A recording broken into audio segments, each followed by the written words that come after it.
अस्सलाम वालेकुम everyone, welcome back to my channel. So ये आज मेरी सेकंड वीडियो है और ये एम डी कैट 2023 से रिलेटेड है। अभी मैंने रिसेंटली एम डी कैट 2023 दिया 10 सितंबर को। उसके रिज़ल्ट्स वगैरह पंजाब वाली साइट पर वो सारा कुछ अनाउंस हो चुका है। तो बेसिकली इस वीडियो के अंदर उसका ओवरऑल जो मेरा एक पॉइंट जो मैं समझती हूँ डिफ़िकल्टी लेवल और ओवरव्यू, वो मैं इस सब वीडियो में शेयर करूँगी। पहली बात यह है कि मैं पंजाब से बिलोंग करती हूँ और मैंने यूएचएस के अंडर एमडीकैट दिया। इस दफ़ा जैसे कि आप लोगों को पता होगा पीएमडीसी आ गया, पिछले साल पीएमसी था तो इस साल पीएमडीसी। तो पीएमडीसी ने इन्होंने मतलब कहा था कि प्रोविंशियल लेवल पर ये लोग लेंगे टेस्ट, यानी कि कंडक्टिंग बॉडीज़ हर प्रोविंस की सेट कर दी गई थी और उन कंडक्टिंग बॉडीज़ के ज़िम्मे लगाया गया था टेस्ट। और ये भी कहा गया था कि अपनी प्रोविंशियल बुक्स को फॉलो किया जाए, मतलब उसी से रिलेटेड आपको क्वेश्चंस आएंगे। अपनी अगर आप पंजाब से बिलोंग करते हो आप पीटीबी करो, अगर आप सिंध तो आपकी सिंध टेक्स्ट बुक, इसी तरह दूसरे प्रोविंसेस में भी सेम ही।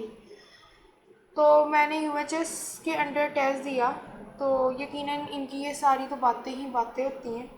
तो मतलब अब तो एमडी कैट, और वो भी बिल्कुल एक कह लें ट्रांसपेरेंट एमडी कैट पाकिस्तान में कंडक्ट कराना आगे आगे भी कोई आसान बात नहीं रही और ना ही ये हो सकता है, क्योंकि अब इन्होंने जिस तरह का एक पेपर पैटर्न और सारा कुछ सेटअप कर दिया है ना, उसमें इस तरह का पैटर्न है कि आपको कहीं से भी क्वेश्चन आ सकते हैं, कोई भरोसा नहीं। ओवरऑल आप सारा कुछ पढ़ो तो ही आप सिक्योर कर सकते हो, और कुछ भी नहीं।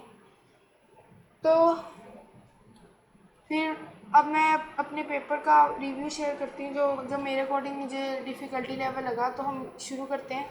सबसे पहले स्टार्ट लेते हैं बायो से। बायो जो मैं समझती हूँ सबसे ज़्यादा टेक्निकल थी और मैंने सबसे पहले अटैम्प्ट भी बायो ही की थी अपने यूएचएस के पेपर में। तो वैसे तो यूएचएस ने की अनाउंस कर दी है, मतलब रिजल्ट्स और वो सारा की में उसने अपने 5 क्वेश्चंस डिलीट कर दिए थे। तो ये डिलीटेड क्वेश्चंस वो थे, बेसिकली कोई ग्रेस क्वेश्चंस नहीं थे, ये डिलीटेड क्वेश्चंस उनका अपना ही एरर था। मतलब ये वो क्वेश्चन थे जो डिफरेंट पेपर कोड्स में रिपीट हुए हुए थे। मेरा पेपर कोड ए था, तो मेरे बायो के पेपर में दो जो है वो रिपीट हुए हुए थे, दो क्वेश्चंस ग्राम पॉजिटिव बैक्टीरिया से रिलेटेड। इस तरह बाकी पेपर कोड्स में डी में मोस्टली इंग्लिश से रिलेटेड क्वेश्चंस डिलीट किए गए थे। तो इस तरह कर कर के 5 क्वेश्चंस बने थे जो उन्होंने कहा कि हमने आपको एज अ ग्रेस मार्क्स दिए हैं। और फिर इनके फाइनल रिजल्ट्स में भी किसी को कोई कम भी हुए हैं, किसी को 4 मिले, किसी को 3, तो इस तरह अनइक्वल डिस्ट्रीब्यूशन भी हुई है। तो अगर मैं बायो का बात करूँ तो बायो मुझे मतलब टेक्निकल लगी थी, मतलब कंसेप्चुअल थी और सोच समझ के करने वाली थी। बिल्कुल बुक लाइंस बिल्कुल भी नहीं थी कि पीटीपी की बुक लाइंस ही आपको एस दी हुई थी। इसके अलावा सिलेबस से बाहर भी चीज़ें थी, जिस तरह हमारा वो साइक्लोसिस एंड एम्बॉयड मूवमेंट, जो माइक्रोफिलामेंट है साइटोस्केल्टन, वो आया हुआ था। इसके अलावा इन्होंने क्वेश्चन माइटोसिस से रिलेटेड जो नोस्टॉक का था वो डिलीट किया, और उसके क्योंकि बुक में किसी में भी नहीं था और वो उसके गूगल पे भी मतलब डिफरेंट आंसर्स आ रहे थे। और मतलब कि कंसेप्चुअल लेवल के क्वेश्चंस थे, जिस तरह हमारे एवोल्यूशन से भी इन्होंने disuse of organ, snake leg, ये सारी चीज़ें, मतलब एग्जैक्ट बुक लाइन्स नहीं थी, हालांकि हम सुनते हैं बायो में हमेशा बुक लाइन्स आती हैं। इसी तरह हेलिकोबैक्टर पाइलोरी, ये भी बेसिकली एक बाहर से पीटीपी की बाहर से टेक्स्ट बुक से क्वेश्चन था। इसी तरह हाइड्रोलिनेज इंजाइम जो हमारे पास आया हुआ था, ये भी एक पीटीपी से बाहर था। ओवरऑल हमें कहते हैं वैसे फेडरल साथ पढ़नी चाहिए बायो के लिए, लेकिन फेडरल से मतलब इतना कोई नहीं था मैं कहूँगी, मतलब मैंने भी पर्सनली पढ़ी थी, लेकिन ये कुछ चीज़ें फिर भी थी जिसे मतलब फेडरल से भी इतना नहीं था कह सकते कि ओवरऑल फेडरल पीटीपी से सारा कुछ कवर अप हो गया, ऐसा नहीं था। तो मतलब डिफरेंट था। इसी तरह हमारे पास पास्ट पेपर से इस हाँ 2023 के पेपर में ये फ़ायदा हुआ था कि जो हमारे पिछले पास्ट का 2022 का पेपर था, वो जिन्होंने पढ़ा हुआ था या जिन्होंने दिया हुआ था, उसमें से काफ़ी क्वेश्चन रिपीट हुए थे, तो उस पेपर का बेनिफिट ही रहा है।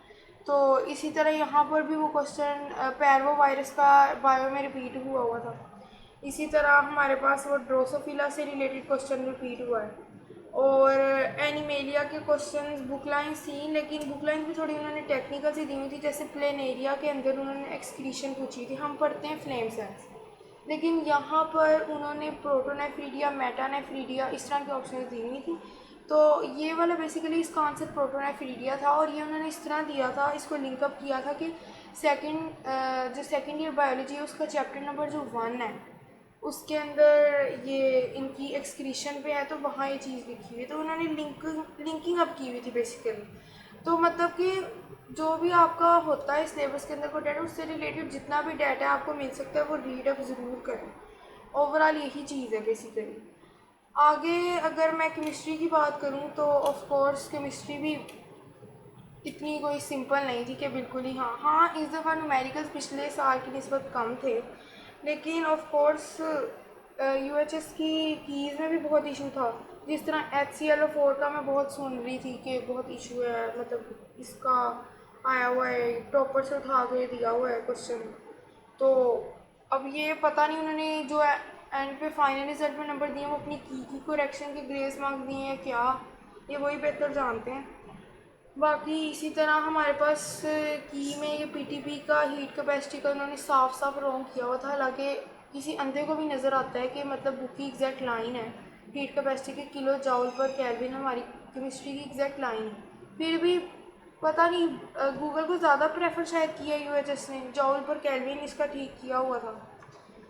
तो मतलब ऐसी ही चीज़ें थी, सिर्फ बुक पे ही नहीं ये लोग रहे ओवरऑल सारा। बाकी इन्होंने पास पेपर से रिपीट किया हुआ था ऑक्सोइक उसकी कार्बोक्सिलिक एसिड की नॉमेनक्लेचर पर, और इसी तरह रिएक्शंस पे नोट था। और वैल्यूज़ जो हम सुनते कम आती हैं, तो हाँ जी वो भी मतलब कि कोई वैल्यूज़ इतनी नहीं पूछी गई थी। एक सिर्फ केमिस्ट्री में ही एक ही बॉन्ड एनर्जी पर पूछा गया था कि H2 की बॉन्ड एनर्जी कितनी होती है। बाकी मतलब मॉडरेट लेवल की थी केमिस्ट्री, इतनी वो भी नहीं, इतनी टफ भी नहीं, और इतनी कह लो वो मुश्किल भी नहीं थी।